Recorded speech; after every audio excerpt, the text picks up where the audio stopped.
Kannur Thalassery railway സ്റ്റേഷനിൽ 258 gram brown ഷുഗറുമായി 3 പേർ പിടിയിൽ. തലശ്ശേരി സ്വദേശികളായ എ ഷുഹൈബ്, എ നാസർ, മുഹമ്മദ് അക്രം എന്നിവരെയാണ് തലശ്ശേരി പോലീസ് അറസ്റ്റ് ചെയ്തത്. വിപണിയിൽ 12 ലക്ഷത്തോളം രൂപ വില വരുന്ന ബ്രൗൺ ഷുഗറാണ് പിടികൂടിയത്. സജീവ CPM പ്രവർത്തകനാണ് പിടിയിലായ നാസർ.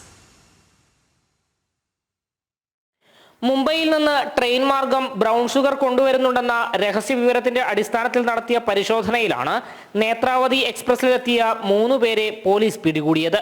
തലശ്ശേരി സ്വദേശികളായ എ ഷുഹൈബ്, എ നാസർ, മുഹമ്മദ് അക്രം എന്നിവരാണ് ബ്രൗൺ ഷുഗറുമായി പോലീസിന്റെ പിടിയിലായത്.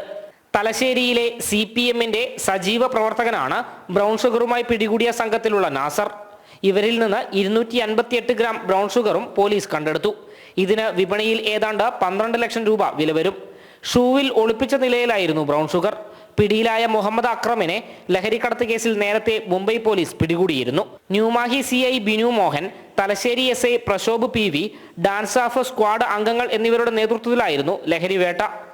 ജനം, കണ്ണൂർ.